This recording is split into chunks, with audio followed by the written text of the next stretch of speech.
আমাদের মধ্যে এমন কেউ আছে কি যে জান্নাতে যেতে চায় না, চায় না পরকালে শান্তিতে থাকতে? না প্রিয় দর্শক, এমন লোক খুঁজে পাওয়া যাবে না যে জান্নাতে যেতে চায় না, চায় না পরকালে যেন অশান্তিতে থাকে, জাহান্নামে যেতে কেউই চায় না। যদি তাই হয় তাহলে আজকের ভিডিওটি সম্পূর্ণ দেখার অনুরোধ রইল, কেননা আজকের ভিডিওতে এমন 6টি আমল সম্পর্কে জানাবো যে আমলগুলো করলে আল্লাহ সুবহানাহু তাআলা আপনাকে অতি সহজে জান্নাত দান করবেন। এই আমলগুলো কোরআন এবং হাদিস দ্বারা প্রমাণিত। তাই চলুন সকলে আমলগুলো সম্পর্কে জেনে নেই। যে 6টি আমল করলে আল্লাহ তাআলা রব্বুল আলামিন আপনাকে অতি সহজে জান্নাত দান করবেন। নম্বর 1, বাড়িতে সালাম দিয়ে প্রবেশ করবেন, কেননা আল্লাহ সুবহানাহু তাআলা যে ব্যক্তি বাড়িতে সালাম দিয়ে প্রবেশ করে তাকে নিজ জিম্মায় জান্নাতে প্রবেশ করাবেন। নম্বর 2, মনোযোগী হয়ে আজানের উত্তর দিবেন, অর্থাৎ 5 ওয়াক্ত নামাজের আগে যে আজান দেওয়া হয় এই আজানের উত্তর দিবেন। যে ব্যক্তি মনোযোগী হয়ে আজানের উত্তর দিবে আল্লাহ সুবহানাহু তাআলা তার জন্য জান্নাতকে ওয়াজিব করে দিবেন। সুবহানাল্লাহ।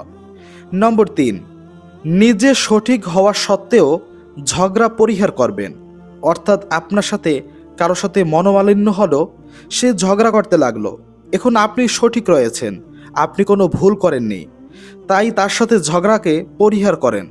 রাসূলুল্লাহ সাল্লাল্লাহু আলাইহি ওয়াসাল্লাম বলেছেন, যে ব্যক্তি ঝগড়া পরিহার করবে নিজে সঠিক হওয়া সত্ত্বেও তাকে জান্নাতে যাওয়ার জিম্মাদারি আমি নিজে গ্রহণ করব।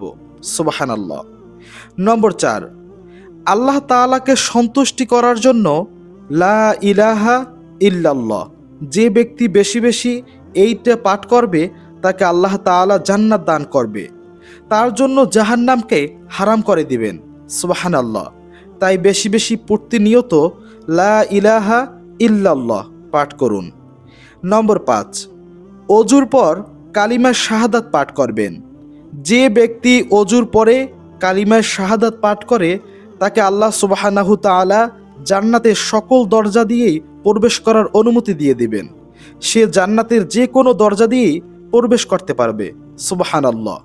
কালিমা শাহাদাত, আশহাদু আল্লা ইলাহা ইল্লাল্লাহু ওয়াহদাহু লা শারীকা লা ওয়া আশহাদু আন্না মুহাম্মাদান আবদুহু ওয়া রাসূলুহু।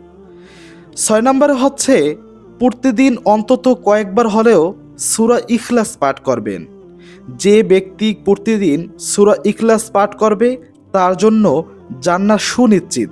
সুবহানাল্লাহ। তাই প্রতিনিয়ত সূরা ইখলাস পাঠ করবেন। তাছাড়াও সূরা ইখলাস যে ব্যক্তি 3 বার পাঠ করে তার জন্য আল্লাহ সুবহানাহু তাআলা এক খতম কোরআনের সওয়াব তার আমলনামায় লিখে দেয়। সুবহানাল্লাহ।